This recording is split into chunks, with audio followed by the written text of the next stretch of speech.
Hello, welcome all of you. Today's in lecture, our course is Mechanical Engineering Material. Course code is 22343.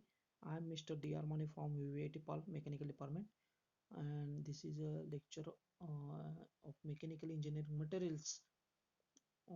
That is, our topic is heat treatment processes. Last topic. This is the last topic, and weightage of this topic is 14 marks. Okay, so in this heat treatment processes,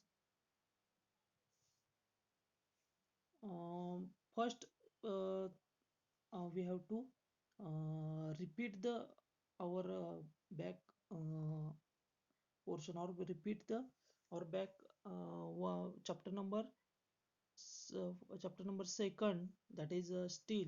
In that steel we have to see it is iron carbon diagram. So in this chapter it is very important that diagram is iron carbon diagram for heat treatment of steel. So ही diagram जी आहे आपण already आपण बघितलेली आहे, आणि ती त्या चॅप्टरमध्ये दुसऱ्या चॅप्टरमध्ये आपण शिकलेलो आहोत. ह्याच्या कन्सेप्ट क्लिअर झालेल्या आहेत आपल्याला, आपण बघितलेले आहेत. ओके, सो पुन्हा एकदा ह्या हीट ट्रीटमेंट मध्ये हे पुन्हा एकदा जरा रिपीट करणं गरजेचं आहे. It is necessary for understanding various the process of heat treatment. So basics of this heat treatment process, it is a iron carbide diagram of steel. Okay, so upper critical temperature. So let's we have to see हे जे आपण बघूया यामध्ये पुन्हा एकदा की जो x axis आणि वाय ऍक्सिस. ओके, एक्स ऍक्सिसला जे आहे ते आपण पर्सेंटेज ऑफ कार्बन दाखवतोय, आणि वाय ऍक्सिसला आपण टेम्परेचर दाखवतोय. ओके, सो याच्यामध्ये आपण स्टील फक्त बघतोय. आपण स्टीलची काय जी डायग्राम आहे ती बघतोय. आपल्याला माहिती आहे की 2%च्या पुढे गेल्यानंतर कार्बन, 2%च्या पुढे आयर्न आणि कार्बन. ओके, आणि आयर्न आणि कार्बन, ज्यावेळी कार्बनचं पर्सेंटेज आयर्न मध्ये 2%च्या पुढे गेल्यानंतर आपल्याला जे मिळणार आहे ते कास्ट आयर्न, आणि 2%च्या खाली कार्बन असेल तर आपल्याला मिळणार आहे स्टील.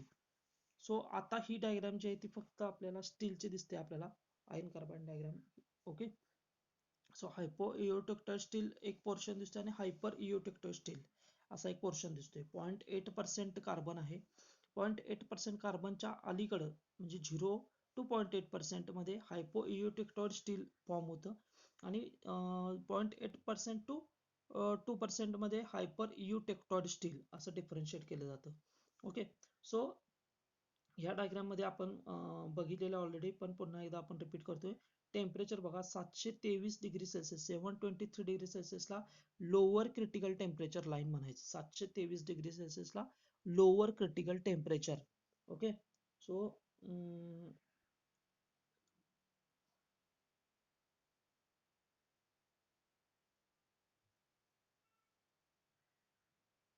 बघा, ही जी लाईन आहे ती लोअर क्रिटिकल टेम्परेचर लाईन आहे. This is a upper critical temperature line. Okay, ह्या जे पर्सेंटेज 723 डिग्री सेल्सिअस, आणि दुसरा आहे ते 910 degree Celsius. Okay, so ferrite and pearlite. आता याच्यामध्ये जो 0.8% कार्बनच्या अलीकडचा जो हा पोर्शन आहे याला आपण म्हणतो फेराइट प्लस परलाइट. यामध्ये आपल्याला फॉर्म काय होणार आहे, फेराइट प्लस परलाइट. कारण इथं जे आपल्याला आहे ते ferrite, totally ferrite BCC structure आपल्याला फॉर्म होतं. ओके, कार्बन पर्सेंटेज खूपच इथं कमी आहे, 0.008% पर्यंत कार्बन आहे, आणि तो जो फॉर्म आहे किंवा इथं जे मिळणार आहे आपल्याला ते फेराइट बीसीसी स्ट्रक्चर मधला आयन मिळणार आहे. त्याच्यानंतर स्टील मिळणार आहे, आणि त्याच्यानंतर आपल्याला इथून पुढे जसं आपण जाणार ते तसं कार्बन पर्सेंटेज इन्क्रीज होत जाते. ओके, या साईडला कार्बन पर्सेंटेज इन्क्रीज होत जाते. आता त्याच्यानंतर ही जी 723 डिग्री सेल्सिअस आहे लाईन. ओके, या लाईनला आपण काय म्हणायचं आहे, लोअर क्रिटिकल टेम्परेचर लाईन. आणि हे जे आहे ते A1, हे जे आहे A1, याला आपण म्हणतो A1, आपण नाव दिलं या लाईनला.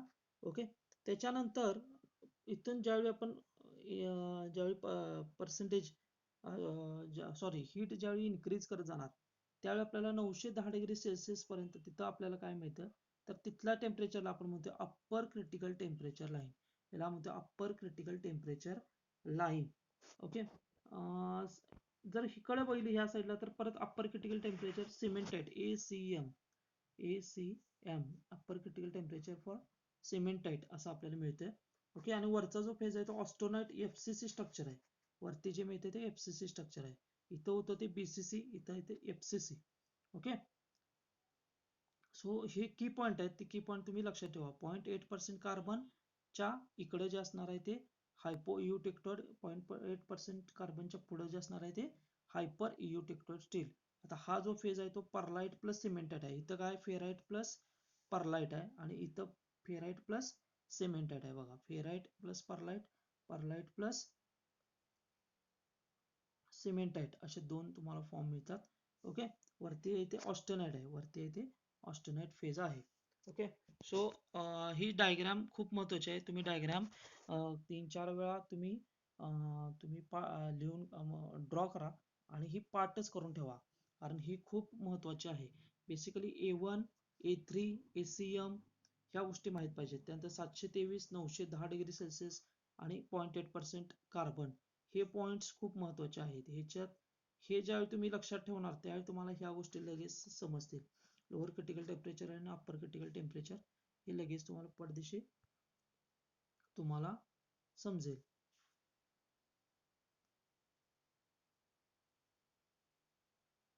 Okay.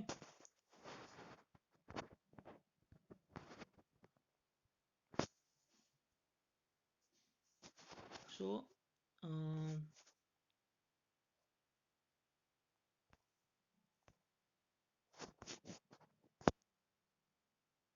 Just minute. Okay. So A1 जे आहे ते लोअर क्रिटिकल टेम्परेचर लाईन.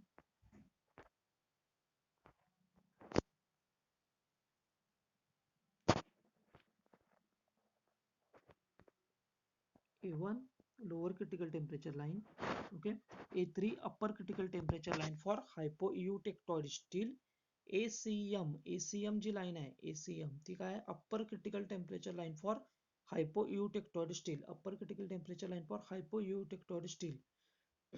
म्हणजे इकडची A3 ची लाईन दिसते तुम्हाला. ओके. जी A3 लाईन दिसते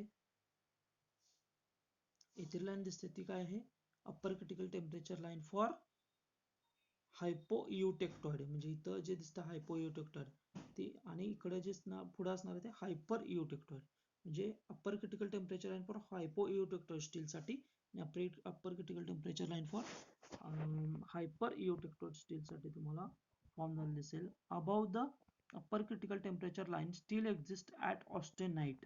आता हे अप्पर क्रिटिकल टेम्परेचर लाईनच्या वरती ऑस्टेनाइट FCC स्ट्रक्चर मध्ये दिसते बघा. हे जे दिसते तुम्हाला अप्पर क्रिटिकल टेम्परेचर लाईन ही तुम्हाला काय दिसते ऑस्टेनाइट फेज मध्ये. म्हणजे इथून तुम्हाला जी अप्पर क्रिटिकल टेम्परेचर लाईनच्या वरती गेले की तुम्हाला जे दिसणार आहे ते ऑस्टेनाइट फेज दिसणार आहे. ओके. आणि ते कशामध्ये आहे solid solution of carbon in iron.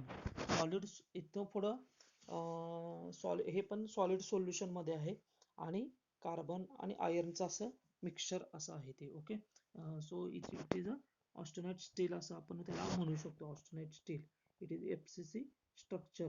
Okay. Next. So next one is a eutectoid steel. Okay. Iron carbon diagram for heat treatment of steel.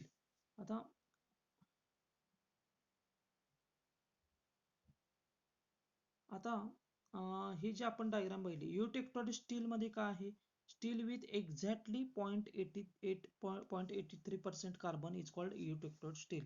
जिथं 0.8% कार्बन आहे ते एक्झॅक्ट त्या पॉइंटला आपण युटेक्टोड स्टील असं म्हणतो. युटेक्टोड स्टील हे बघा. हे पुन्हा एकदा मी रिपीट करतोय ऑलरेडी या मागच्या चॅप्टर मध्ये झालेलं आहे. ओके. तरी पण हे 0.8% तुम्हाला जे दिसतंय, ओके, हे जे दिसतंय हे 0.8%, इथं एक्झॅक्ट इथं जे असणार आहे त्याला युटेक्टॉइड म्हणते. 0.8%च्या खाली असणार आहे त्याला हायपो युटेक्टॉइड. 0.8%च्या वरती कार्बन असणार हायपर युटेक्टॉइड स्टील असं आपण म्हणतो. Okay, so steel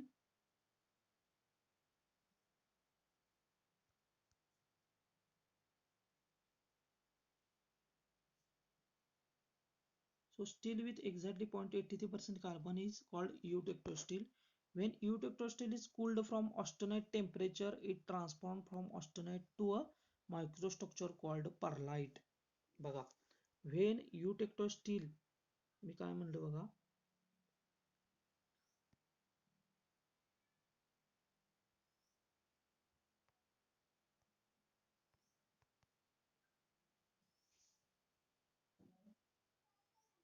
when eutector steel is cooled from austenitic temperature, जे eutector steel आहे ते कूल केलेलं आहे ऑस्टेनेटिक टेम्परेचरच्या इथून आपण कूल करत नेलं. ओके, कारण मी तुम्हाला सांगितलेलं आहे काल की हीट ट्रीटमेंटमध्ये जसं हिटिंग महत्वाचं आहे तसंच कुलिंग सुद्धा खूप महत्वाचं आहे. कुलिंग तुम्ही कशा पद्धतीने करणार, त्या पद्धतीने कुलिंग रेट काय असणार आहे त्याच्यावर मायक्रोस्ट्रक्चर फॉर्म होतात किंवा मायक्रोस्ट्रक्चरमध्ये चेंज होतात आणि त्याच्याप्रमाणे कंपोजिशन किंवा त्याच्याप्रमाणे तुम्हाला ज्या प्रॉपर्टीज मिळणार आहेत मटेरियलच्या त्या चेंजेस होतात. So eutector steel is cooled from austenitic temperature. It transforms from austenite FCC to a microstructure called perlite. म्हणजे वरनं FCC स्ट्रक्चर पासून चेंज कूल करत गेला तुम्ही की तुम्हाला काय फॉर्म मिळणार आहे, परलाइट स्ट्रक्चर मिळणार आहे. Pearlite structure alternative layer of ferrite and cementite. म्हणजे परलाइट स्ट्रक्चर जर बघितलं तुम्ही मायक्रोस्कोपच्या अंडर तर तुम्हाला ते एक लेअर फेराइटचा, एक सिमेंटाइटचा, एक फेराइटचा, सिमेंटचा अल्टरनेट लेअर त्याच्यात दिसतील तुम्हाला. पहिला एक फेराइट असणार आहे, परत सिमेंटेड असणार, परत फेराइट असणार, परत सिमेंटेड असणार आहे. So eutectoid point is the temperature at which the eutectoid steel changes from austenite microstructure to perlite microstructure. म्हणजे eutectoid point कशाला म्हणायचं लक्षात आलं तुम्हाला, की ज्या पॉइंटला ऑस्टोनाइट मायक्रोस्ट्रक्चर चेंज होणार परलाइट, ऑस्टोनाइट टू परलाइट एवढं लक्षात ठेवा. eutectoid टेम्परेचरला काय होणार आहे, युटेक्टॉइड पॉइंटला, त्या पॉइंटला युटेक्टॉइड इट इज टेम्परेचर, ज्या टेम्परेचरला जे असं होणार की तिथं असं एखादं टेम्परेचर म्हणजे तुम्ही कूल करत गेला आणि कूल करत गेल्यानंतर असं एखादं टेम्परेचर आलं की ज्या टेम्परेचरला काय होते, त्या ऑस्टोनाइटचं फॉर्मेशन परलाइट मध्ये रूपांतर झालेलं दिसेल, फॉर्मेशन झालेलं दिसेल, चेंज झालेला दिसेल, तर तिथं त्या पॉइंटला आपण युटेक्टॉइड पॉइंट असं म्हणायचं. Okay, so next one is a hypoeutectoid steel. Hypoeutectoid steel with less than 0.8% carbon is called hypoeutectoid steel. When hypoeutectoid steel is cooled from austenite temperature, बघा आता आपण मग eutectoid बघितलं बरोबर 0.8% ची लाईन बघितली. आता त्याच्या बिलो म्हणजे खाली 0.8%च्या खाली काय असणार आहे, hypoeutectoid steel is cooled from austenite temperature. It transforms to a microstructure of perlite grains in ferrite matrix. आता इथं काय होते बघा, हायपोइलेक्ट्रिक स्टील मध्ये काय होणार आहे की परलाइट ग्रेन्स असणार आहेत, मॉलिक्युल्स ग्रेन्स. ओके, तर राऊंड शेप असे आपण किंवा ग्रॅन्युअल आपल्याला माहिती आहे ग्रेन्स कसे असतात, तर परलाइट ग्रेन्स जे असतात ते मॅट्रिक्स खाली फेराइट मध्ये फॉर्मेशन होतं आणि त्याचं मॅट्रिक्स फॉर्म मध्ये ते फेराइट तुम्हाला मिळतं. ओके, सो हायपोइलेक्ट्रिक स्टील मध्ये ज्यावेळी ऑस्टोनाइट कूल केलं त्यावेळी तुम्हाला pearlite grains in ferrite matrix अशा पद्धतीने तुम्हाला मायक्रोस्ट्रक्चर मिळणार. म्हणजे बारीक बारीक त्याच्यात परलाइट ग्रेन्स ते फेराइट मॅट्रिक्स मध्ये मध्ये मध्ये परलाइटचे ग्रेन्स तुम्हाला फॉर्म झालेले दिसतील. ओके, म्हणजे ऑस्टोनाइट टू ह्या ऑस्टोनाइट पासून चेंज झालेला आहे ferrite grains in ferrite pearlite grains in ferrite matrix. हे महत्वाचे की पॉईंट आहेत. हे तुम्ही कॉम्पिटेटिव्ह एक्झाम जसे असते तसे तुम्हाला क्वेश्चन्स आहेत. तुम्हाला माहिती आहे की हे ऑब्जेक्टिव्ह टाईप पेपर आहे आणि त्याच्यामुळं तुम्हाला असे की पॉईंट लक्षात ठेवावे लागणार आहेत. ओके, जसं की आधी बाकीच्या सब्जेक्टला जसं की किंवा पूर्वी कसं होतं की ह्याला क्वेश्चन आन्सर असायचे, तर त्यावेळी तुम्हाला हे सगळं पाठ करून तुम्हाला त्या त्या पद्धतीने तुम्ही लिहू शकत असायचा. पण आता तसं नाही, तुम्हाला खूप चांगल्या पद्धतीने लक्षात ठेवायचं आहे, जेणेकरून पडदिशी तुम्हाला ते तो ऑप्शन निवडता येईल. ओके. सो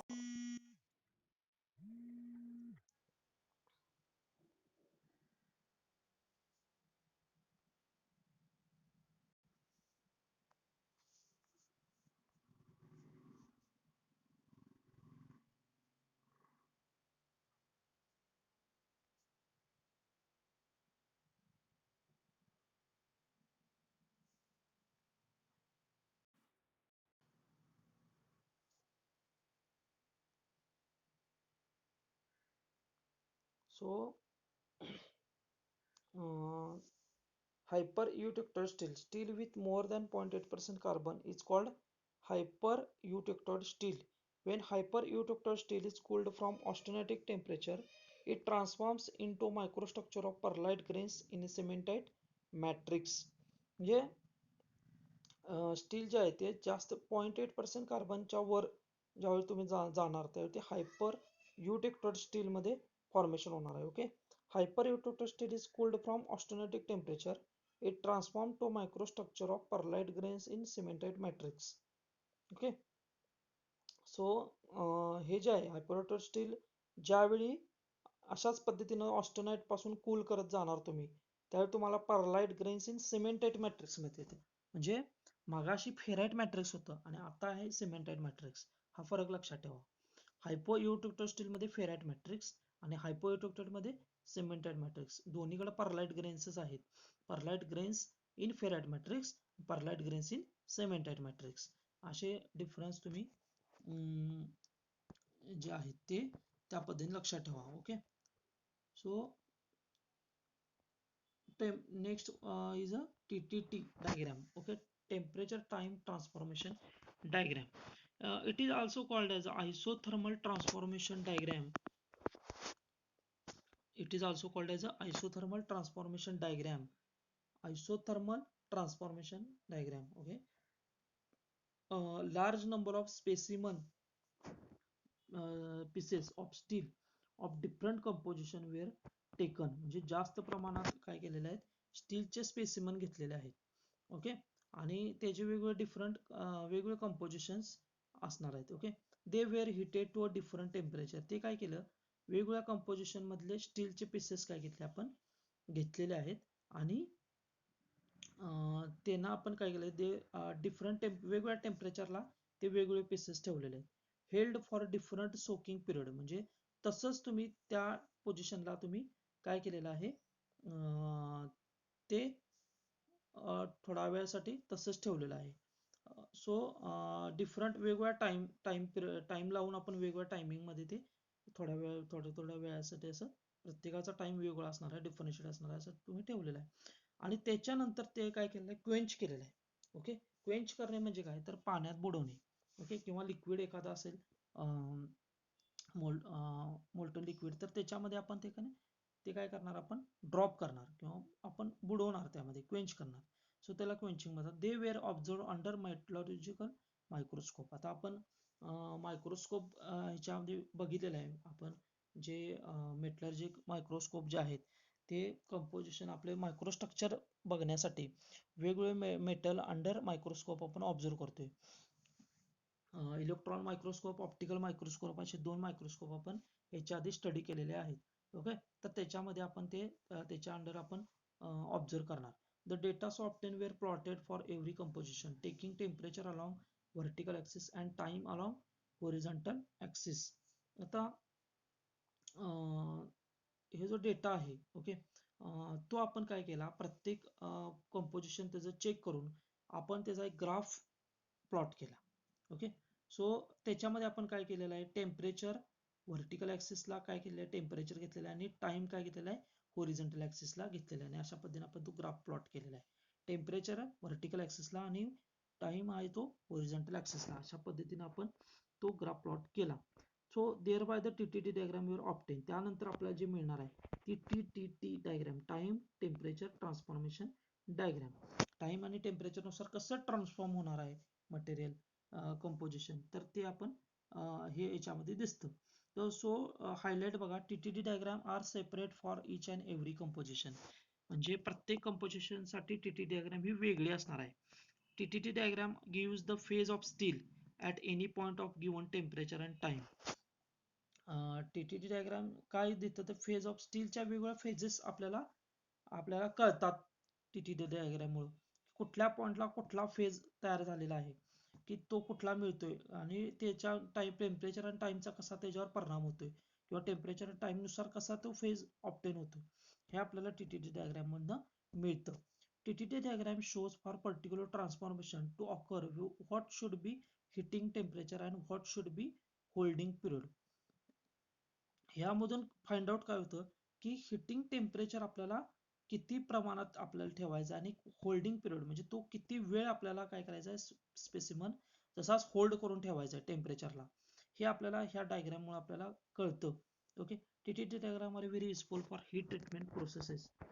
सो ही ट्रीटमेंट प्रोसेससाठी खूपच महत्त्वाची अशी ही टीटीटी डायग्राम आहे. बघा इकडे टाइम दाखवलाय खाली आणि इकडे वरती टेम्परेचर दाखवले. ओके. 100 पासून 0 पासून सुरू होते 800 पासून 800 पर्यंत आहे आणि 10⁻⁻1 to 10⁵.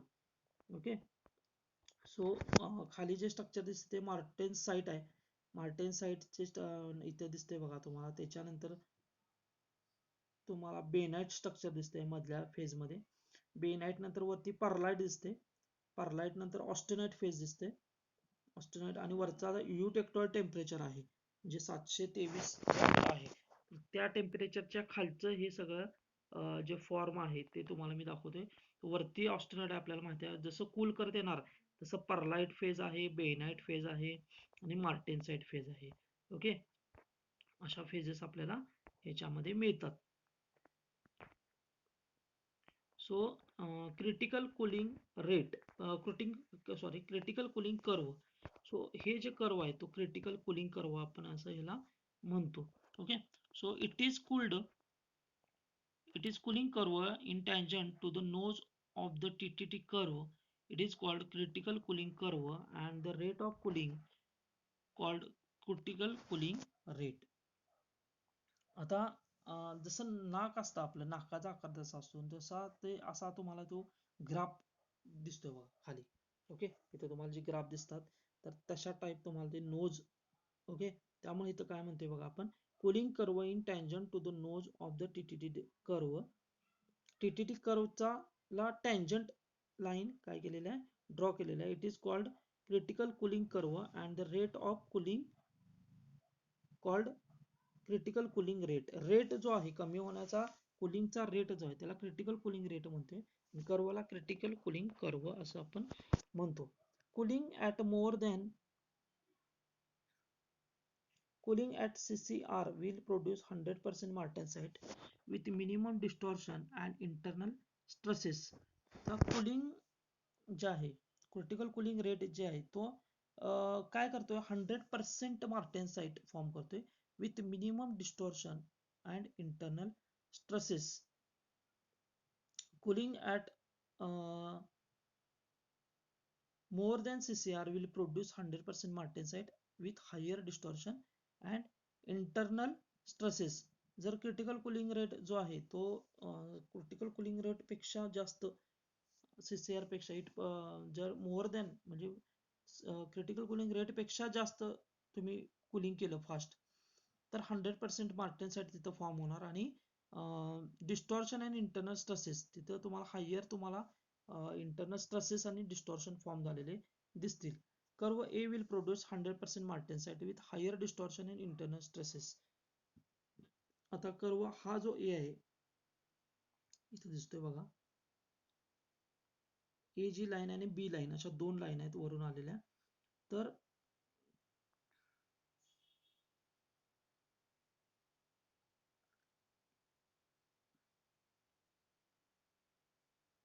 ही जी आहे ती ए लाईन आहे आणि ही आहे ती बी लाईन आहे. ए लाईन ए कर्व जो आहे तो काय दाखवतोय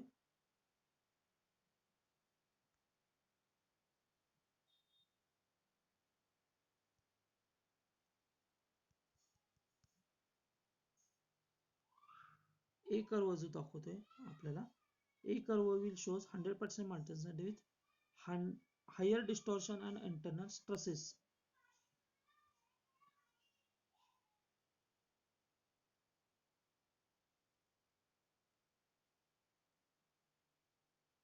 बघा.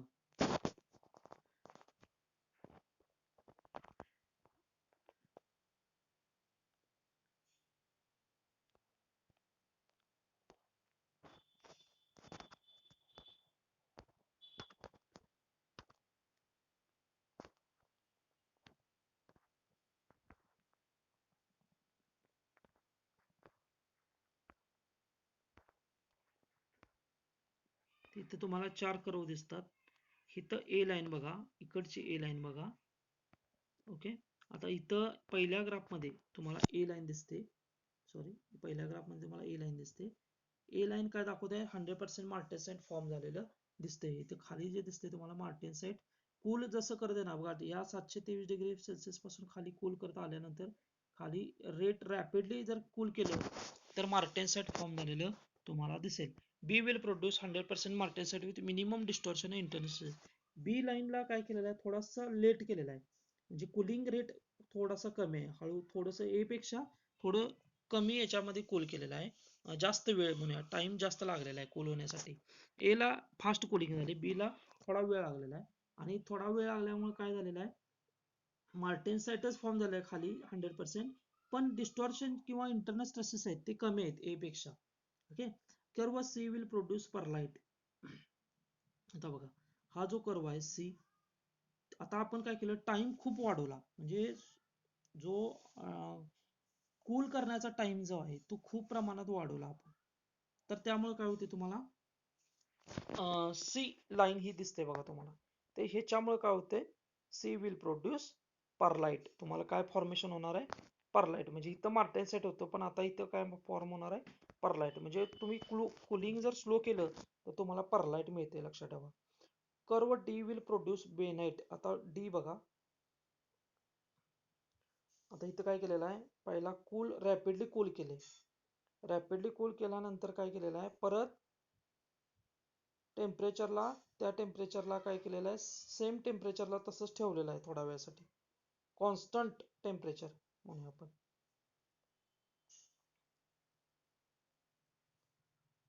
हे बघा, इथून आपण काय केलेलं आहे?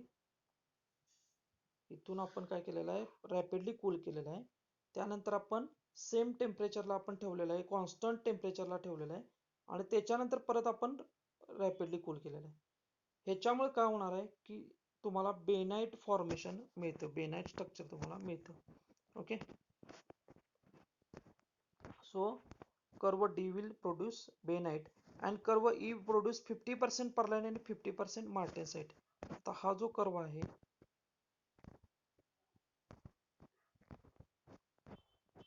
इथं बघा काय केलेलं आहे? इथं स्लो रेट असं नाही की सोकिंग टाइम टेम्परेचरला एका टेम्परेचरला कॉन्स्टंट असं काय ठेवलेलं नाही.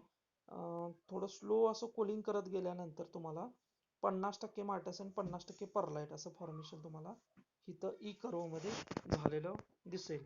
Okay. So this is a critical cooling curve.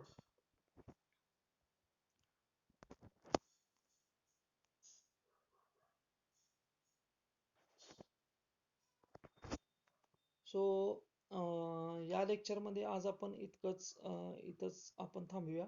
Okay. Next जो पॉइंट आहे आता इथनं पुढे तो पुढच्या लेक्चरला आपला होईल.